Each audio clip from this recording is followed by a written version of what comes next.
Dan Bapak percaya atau tidak, salah satu guru saya didatangi salah satu gerakan rahasia di dunia, saya nggak usah sebut, dan mereka mengatakan apa, disampaikan ke kita waktu itu. Ini Bapak percaya atau tidak, ini bukan stigma negatif. Rumah-rumah tahfiz, ma'had tahfiz yang tidak jelas sanadnya itu proyeknya kami. Itu mereka yang ngomong tahun lalu, untuk mengadu ulama-ulama yang ada di pesantren-pesantren dengan orang yang juga berkopiah, ngafal Quran tapi isi dalam kolbunya tidak ada Quran, dia cuma ngapal.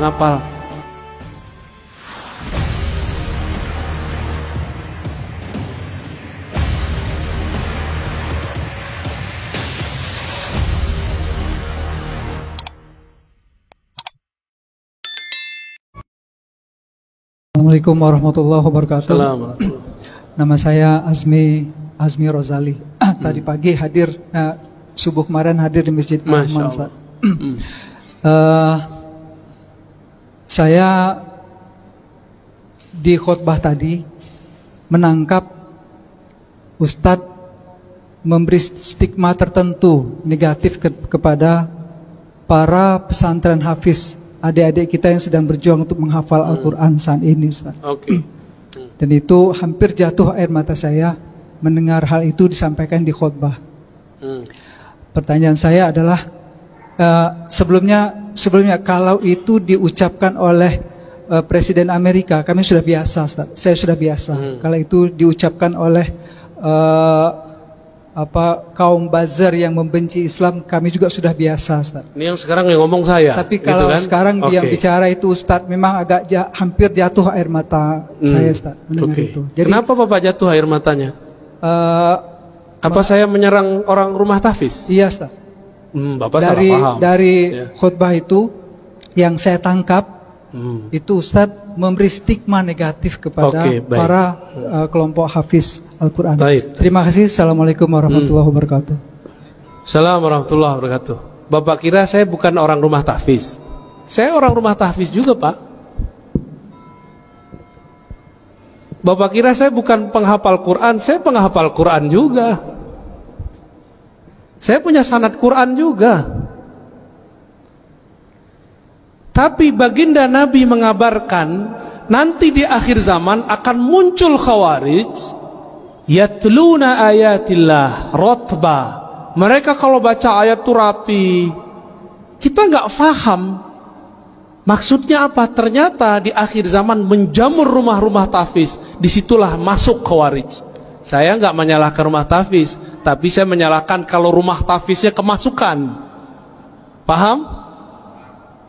Dari 2008 saya membersamai rumah tahfiz di Pamulang, di Ciputat, di sono.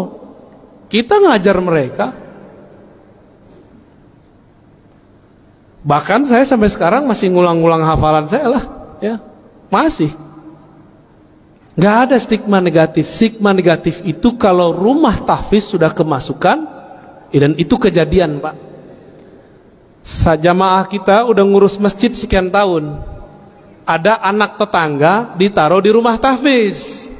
Rumah tahfiz namanya kayak sahabat gitu. Ya. Pas Ramadan ada surat dari madrasahnya untuk berceramah berkultum. Apa isi kultumnya? Dari awal sampai akhir menyalahkan amalan di masjid itu. Anaknya baru berumur 9 tahun. Kemasukan nggak? Kemasukan, Pak. Itu di sana, di pusat itu. Saya nggak tahu nasibnya kalau di sini. Maka supaya tidak kemasukan, tolong orang-orang sekitar atau praktisi tahfiz bersanad dalam Al-Quran, bukan hanya sanad bacaan, tapi juga sanad pemahaman. Jadi stigma negatif kita kepada orang yang menyusup kepada rumah tahfiz, bukan rumah tahfiznya. Saya mau tanya, Pak, dari dulu negeri ini sudah ada belum pesantren tahfiz? Bapak jujur, sekarang yang buka rumah tahfiz, hafiz gak? Jujur aja, Pak. Hafiz gak? Rentan gak kemasukan? Itu maksud saya. Paham? Kenapa kita kalau mau mengirim anak kita tahfiz nggak dikirim ke pesantren tahfiz? Di mana pesantren tahfiz di Indonesia paling maju? Anak kecil-kecil Pak, kayak gini hafiz 30 juz banyak. RCTI kan baru muncul kemarin sore, yang digawangi oleh Syekh Ali Jaber almarhum. Kalau di Kudus, di Krapyak, Pangandaran itu udah biasa bocah-bocah kecil hafal Quran. Tapi di Kudus ada syarat ijazahnya, nggak boleh ikut musabaqah, nggak boleh ikut lomba Quran, nggak boleh. Anak-anak kecil hafiz Quran 30 juz, antum percaya nggak? Segede-gede gini. Kelas 6 SD udah ulang sekian kali. Masuk SMP udah belajar qiraat mereka sebagian. Kita ini giliran politik Ustadz gak boleh ngomong politik, giliran kimia kedokteran Ustadz gak boleh ngomong. Giliran antum gak ahli Quran, punya rumah, pengen beramal, gak percaya sama Ustadz, udah buat aja rumah tahfiz, gaji aja Ustadz. Kita ini siapa bisa gaji-gaji orang? Emang kita bisa menjamin Quran yang kita sebar itu sahih? Ini mohon maaf nih orang-orang kaya ya, antum percaya deh sama Ustadz, percaya sama ulama yang bersanad. Ini ngeliat Ustadz udah curiga dulu ya. Akhirnya rumah tahfiz nggak dilepas-lepas, buat pesantren bangunannya doang. Banyak Pak, saya udah jalan, orang kaya bingung mau beramal, dia buatlah pesantren, judulnya tapi gurunya nggak ada. Dimintalah seorang Ustadz ngajar 3 bulan kabur, ganti lagi Ustadz setahun bubar semua. Dia kira pesantren itu kalau ada bangunan terus tengahnya ada masjid berkubah terus ada kaligrafi, dia mengira pesantren itu begitu. Pesantren bukan itu Pak. Pesantren itu guru murid, kiai santri, ngaji baru ada bangunan. Kalau orang sok beragama, dia buat bangunan dulu, dia kira bisa bikin pesantren. Paham? Yang ngerti pesantren siapa?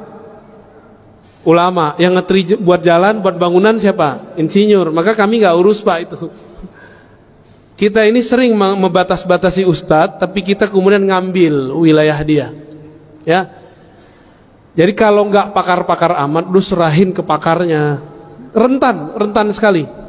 Dan Bapak percaya atau tidak, salah satu guru saya didatangi salah satu gerakan rahasia di dunia, saya nggak usah sebut, dan mereka mengatakan apa, disampaikan ke kita waktu itu. Ini Bapak percaya atau tidak, ini bukan stigma negatif. Rumah-rumah tahfiz, ma'had tahfiz yang tidak jelas sanadnya itu proyeknya kami. Itu mereka yang ngomong tahun lalu, untuk mengadu ulama-ulama yang ada di pesantren-pesantren dengan orang yang juga berkopiah, ngafal Quran tapi isi dalam kolbunya tidak ada Quran, dia cuma ngapal. Ini mohon maaf Pak, kita ini kan termakan. Kalau makof itu ke ahli Quran. Ahli Quran itu ada yang pakarnya hafalan, ada yang pakarnya tafsir, ada ahli Quran pakarnya di hadis, ada ahli Quran pakarnya di fikih, ada ahli Quran pakarnya di tasawuf. Itu semua ahli Quran. Bukan yang cuma tamatan Quran Pak, hafal tahfiz, enggak. Apakah bisa mengamalkan Quran tanpa ilmu fikih? Apakah bisa mengamalkan Al-Quran tanpa ilmu akidah? Kan enggak bisa. Jadi tolong diluruskan Pak ya. Saya tidak pernah punya stigma negatif kepada penghafal Quran. Saya cuma mengkhawatirkan jika rumah-rumah tahfiz dibuat oleh orang yang bukan ahli agama, nanti kesusupan oleh kelompok Khawarij. Itu aja Pak.